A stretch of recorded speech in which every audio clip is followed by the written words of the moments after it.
Ambassador Kethrel of the Zephyrian Collective watched through reinforced viewing panels as the human children played in the embassy's recreation area. His four eyes blinked in rapid succession, a sign of deep confusion among his species. The younglings moved with careful precision, their laughter echoing through the corridors like musical chimes. Yet something about their behavior unsettled him profoundly. "I don't understand," he murmured to his aide, Veltar, who stood equally perplexed beside him. "These are the offspring of the Deathworld species, are they not?" Veltar consulted his datapad, mandibles clicking nervously. "Confirmed, Ambassador. Earth registers as Class Duantaran Deathworld on our scales. Gravity 1.3 times standard. Atmospheric composition highly corrosive. Native flora and fauna uniformly hostile. These humans evolved in constant mortal peril." Below them, a human child, no older than 6 standard cycles, was gently coaxing a Rigelian. Crystalline moth, a creature so delicate it could shatter from a strong thought, to land on her outstretched finger. The moth, sensing no threat, alighted gracefully on her tiny hand. The child's face lit up with wonder, and she whispered something to it before encouraging it to fly away unharmed. "Impossible," Kethrel breathed. "Our behavioral models predicted they would be on different. When humanity had first contacted the Galactic Federation 3 cycles ago, panic had swept through civilized space. The discovery that an entire species had evolved on a death world, a planet so hostile that most sapient life would perish within moments of exposure, had sent shockwaves through xenobiological communities. Emergency sessions were called. Defense. Fleets were mobilized. Everyone expected monsters. The first human delegation had arrived amid unprecedented security measures. Admiral Sarah Chen and her diplomatic team had stepped off their vessel, a ship built to withstand the crushing depths of Earth's oceans and the searing heat of its deserts, to find themselves surrounded by enough firepower to level a small moon. "We come in peace," Admiral Chen had said simply, raising her empty hands. Her voice was steady, calm, carrying the kind of confidence that came from surviving daily on a world that actively tried to kill its inhabitants. That had been 3 years ago. Now human embassies dotted Federation space and their children played in gardens designed for the most delicate species in the galaxy. "Alert! Alert!" Veltar's datapad chimed urgently. "Ambassador, the human. Youngling has approached the Centaurian ambassador's offspring." Kethrel's hearts nearly stopped. Centaurians were gaseous beings, barely held together by electromagnetic fields. A single touch from a solid matter species could disperse their molecular structure permanently. He reached for the emergency communication device, ready to order an immediate evacuation. But what he saw made him freeze. The human child, a boy this time, perhaps 8 cycles old, had noticed the young Centaurian's distress. The little being was flickering badly, its emotional state manifesting as unstable energy patterns. Without hesitation, the human boy sat down several meters away, careful not to get too close, and began to speak in soft, soothing tones. "Hey there," the boy said, his voice barely above a whisper. "I know I look scary because I'm solid, but I won't hurt you. My mom says when I'm upset it helps to count to 10. Want to try?" The young Centaurian's flickering slowed.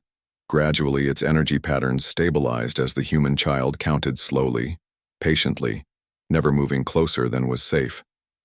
"How do they know?" Kethrel whispered, his voice filled with awe. "How do they instinctively understand boundaries they've never encountered?" Dr. Maria Santos, the human xenopsychologist assigned to the embassy, had been quietly observing from the corner. She approached the viewing area with the peculiar grace that all humans seem to possess, the fluid movement of beings accustomed to navigating a world where every step could be their last. "Ambassador Kethrel," she said politely, "I couldn't help but notice your confusion." "Dr. Santos," Kethrel turned to face her, still bewildered, "your younglings. They defy every predictive model we have. Our scientists calculated that Deathworld offspring would be aggressive, territorial, quick to violence. Instead, they display unprecedented gentleness." Dr. Santos smiled, that peculiar human expression that had initially terrified half the galaxy before they learned it indicated friendliness. "May I share something with you, Ambassador? On Earth we have a saying, the strongest steel is forged in the hottest fires but tempered with the gentlest touch." She gestured toward the children below. "These kids grow up in a world where everything can kill them. They learn early that survival isn't about being the strongest or most aggressive. It's about cooperation, empathy, and knowing when to fight and when to nurture." "But surely," Veltar interjected, "constant danger would breed callousness?" "Just the opposite," Dr. Santos replied. "When death is always one mistake away, life becomes infinitely precious. Our children learn to value every moment, every interaction, every living thing, because they understand how fragile it all is." As if to emphasize her point, a commotion arose in the garden below. A maintenance droid had malfunctioned, sparking dangerously near a group of young Etherian sprites, being so sensitive to electromagnetic interference that the sparks could cause permanent neural damage. Before any adult could react, the children moved. With practiced coordination that spoke of countless emergency drills on their homeworld, they formed a protective barrier around the sprites. The oldest child, no more than 10, quickly located the droid's emergency shutdown while others used their own bodies to shield the delicate beings from the sparks. "Remarkable," Kethril breathed. "They risk themselves instinctively for others." "Every human child learns emergency response before they learn to read," Dr. Santos explained. "On Earth, a volcanic eruption, earthquake, or storm can happen at any moment. They grow up knowing that sometimes you have to put others' safety before your own. Not because you're told to, but because survival depends on everyone looking out for everyone else." The crisis passed quickly. The sprites were unharmed, the droid was shut down, and the children returned to their games as if nothing extraordinary had happened. But something had changed in the viewing room. "Dr. Santos," Kethril said slowly, "I believe I'm beginning to understand. Your species doesn't survive your death world by becoming harder. You survive it by becoming more connected to each other."